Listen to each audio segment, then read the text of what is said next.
welcome to Subplots FNAF theories. But today, we're just talking about Secret of the Mimic.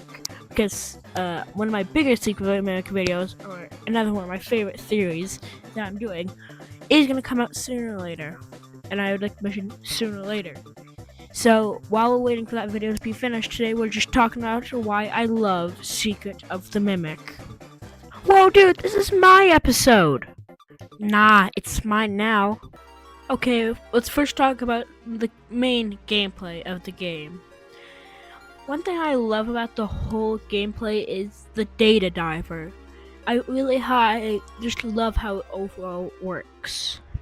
And with like gaining titles and all of that stuff, I find that really shows something because it allows for a lot of replayability, or just you could go backtracking. Like, what I mean by backtracking is there's a lot of doors and places you can't get to with the permissions you have in the game. But with the data diver and all the like the rank up system, it allows for you to go back and check for lore or something along the lines of that. And about the lore, I find the lore in this game is overall amazing. Just using the audio clips that they give you in the game, or just along the lines of that, you could piece the backstory together pretty easily.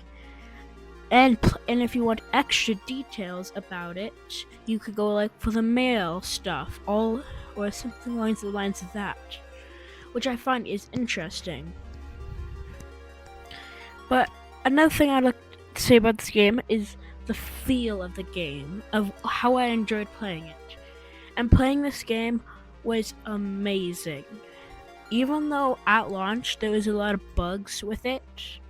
An example of a bug was Chica would often just disappear on random moments in the warehouse.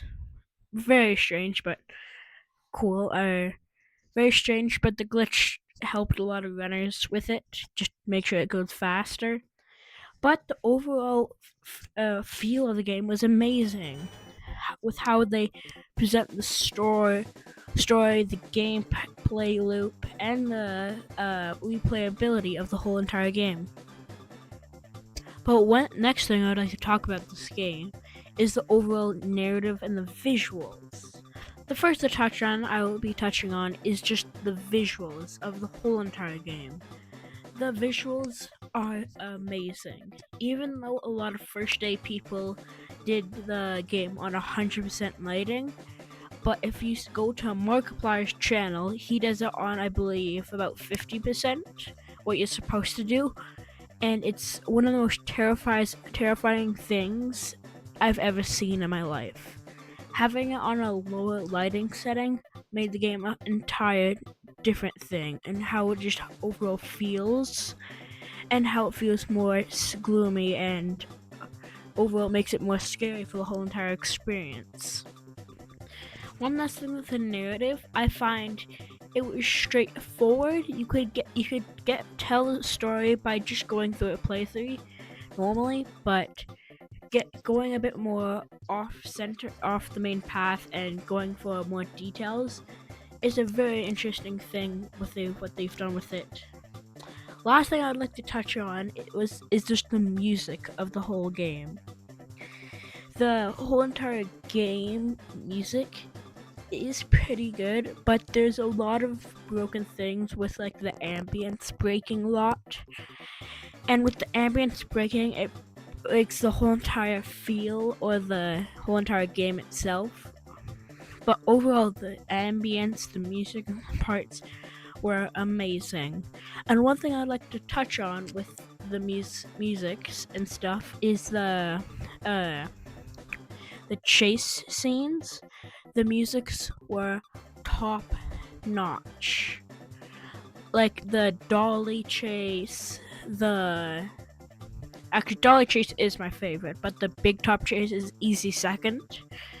All of those things are amazing. But I love how all the music really sets the whole entire tone of the whole game. And not my last thing, but the value for money. The value for money. I think it's definitely good enough for $50. The game is definitely worth the $50 that you pay for it. Paying that $50 was such a worth experience with all the stuff we've talked about in this video. Even along the lines of like the mechanics, difficulty, the feel, the narrative, all those things are worth the $50 that you paid for the game. But I really like it. And the last thing I'd actually like to talk about is the Jackie. Just the character of Jackie. I find Jackie was one of the most disappointing characters because they were hyping it up so much in the game, and having that just to be cut away, just being in the game for like 5 minutes tops, really just shows that they just kind of market it. But for how much they've used it for, I really think that somewhat Jackie has something to relate with the modern lore, or just something along the lines of something related to the modern FNAF, like Ruin and Security Breach. But that's really it. Oh boy, that was quite a bit. But thank you for everyone for so much watching. And remember, divers, be always ready to submerge again.